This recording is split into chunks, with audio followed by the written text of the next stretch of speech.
আমাকে বসে করবে বলতে চাই আমার সাথে বিশ্বের অনেক আলোচনা সম্পর্ক আছে।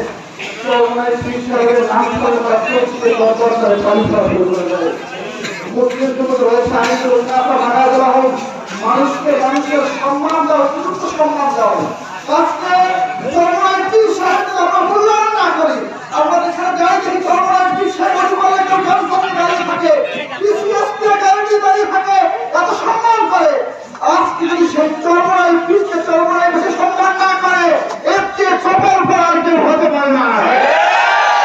আমরা দেখিয়ে দেব যে চরমায় পীর আমাদের সুবিধান, আমাদের পরিচয় মানুষ। সেদিন আমি হিন্দুদের ভরপুর আক্রমণে গিয়েছিলাম। এক হিন্দু লোক বলতেছে যে হুজুর আমার শ্বশুরের বাড়ি চরমায়, আমার শ্বশুর আমাকে ফোন দিয়ে বলেছে আমার চরমায় আমরা যেন জান্নাতে আছি, স্বর্গে আছি। এই কথা কে বলেছে বলেন? এক হিন্দু লোক বলেছে। যদি হিন্দু এই সাক্ষী দেয়, বড় হিন্দু এই সাক্ষী দেয় যে চরমায় আমরা স্বর্গে আছি। ও ভাইয়েরা, মুসলমান ভাইয়েরা, আমরা কি আল্লাহর কাছে জবাব দেওয়া লাগবে না? আমরা যদি চরমায় পীরের কথা না শুনি, তার পক্ষে না আমি যে দল মত নির্বিশেষে চরমায় পীরের হাতকে শক্তিশালী না করি, 100% ভোট এখানে হাত পাখায় না পাই, আল্লাহর জবাব দেওয়ার প্রিয় বলেন ভাই আমার। আমরা চাই আল্লাহর কাছে জবাব দেওয়ার জন্য হলেও চরমায় পীর সাহেবের পিছনে আমাদের জান মাল সব কিছু দিয়ে আমরা নেব ইনশাআল্লাহ। এখন দাওয়াতের সময় যারা বুঝে না, হাদিসের মধ্যে আছে লাহুদুল্লাহ হাতুন ফি সাবিলিল্লাহ খায়রুম মিনাদ দুনিয়া ওয়া মা ফিহা। বুখারী মুসলিমের হাদিস। সকালে একটু সময় আল্লাহর রাস্তায় যাওয়া, সন্ধ্যা একটু সময় আল্লাহর রাস্তায় যাওয়া, দুনিয়ার মধ্যে যে তার চেয়ে উত্তম। সকাল সন্ধ্যার মানুষের যাবো, হাতে ধরবো, পায়ে ধরবো, মানুষকে সন্ধ্যা করে রাখবো ইনশাআল্লাহ। আসসালামু আলাইকুম ওয়া রাহমাতুল্লাহ। আজকের এই গণসমাবেশে আপনাদের সামনে গুরুত্বপূর্ণ বক্তব্য পেশ করবেন পাঁচপান চরমাই ইউনিয়নের সম্মানিত চেয়ারম্যান জনাব হযরত মাওলানা মুফতি সৈয়দ মোহাম্মদ ইয়াসিন করিম। আসসালামু আলাইকুম ওয়া রাহমাতুল্লাহ। বিসমিল্লাহি ওয়া সাল্লাল্লাহু আলা রাসূলিল কারীম। আম্মা বা'দ। আউযু বিল্লাহি মিনাশ শাইতানির রাজীম। বিসমিল্লাহির রাহমানির রাহিম। إذا قيل عند الله الإسلام صدق الله المولى العظيم.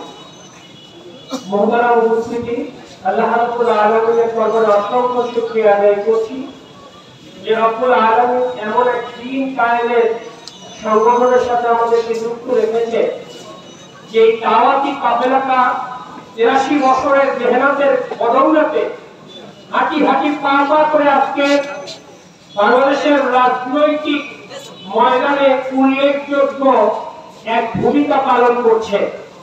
5ই আগস্টের গণ অভ্যুত্থানে ইসলামী আন্দোলনের ভূমিকা অত্যন্ত প্রখর এবং সকল বাংলাদেশের সাংবাদিক মহল থেকে শুরু করে আম জনতার সামনে উল্লেখযোগ্য অবস্থায় তারা প্রকাশিত হয়েছে, যার বদৌলতে আজকের বিভিন্ন জায়গায় ইসলামী আন্দোলনের পক্ষে সাধারণ ইমানদাররা ঝাঁকে ঝাঁকে উদ্বুদ্ধ হয়ে যোগদান করতেছে। ইসলামী আন্দোলনের প্রধান দাওয়াত দাদা রহমতুল্লাহ আলাইহি রহমতুল্লাহ আলাইহি এই দাওয়াতি কাফেলা মুজাহিদ কমিটির নামে প্রচার করেছিলেন। মুজাহিদ কমিটির মাধ্যমে এই দাওয়াতি কাফেলা রাজনৈতিক সংগঠন শাখা করে নিয়েছে ইসলামী আন্দোলন বাংলাদেশ সরকার চরমাই। বর্তমান আওয়ামী নাইবে আওয়ামী সহ এই দায়িত্বশীলরা যেই প্রকারে দাওয়াত চালাচ্ছে, আমি বিশ্বাস করি হযরত পীর শামসুর রহমতুল্লাহ আলাইহি বলে গেছেন, এদেশে ইসলামী হুকুমত তোমরা দেখতে পাবে ইনশাআল্লাহ। আমার বিশ্বাস ইসলামী আন্দোলন যেভাবে যে গতিতে দাওয়াতি কাজ চালিয়ে যাচ্ছে, অতি শীঘ্রই ইসলামকে সংসদে আমরা দেখতে পাবো।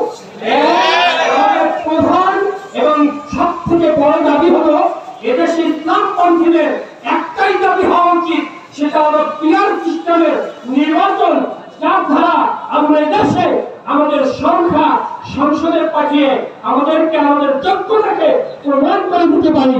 কিভাবে? এই তত্ত্বাবধায়ক সরকারের একজন সামান্য উপদেষ্টা আজকে এমন আলো ছড়াচ্ছে যার দ্বারা সকল বাংলাদেশের মানুষগুলো দেখতেছে যে আমাদের নীতি আদর্শটা কত উজ্জ্বল।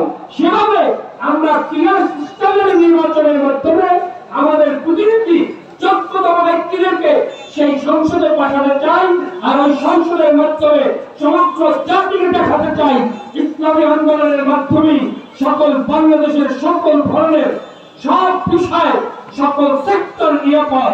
আমাদের আজকের যে পার্শ্ববর্তী দেশ যে হুঙ্কার দিচ্ছে, আমাদের তৌহিদি জনতা থেকে সজাগ থাকতে হবে।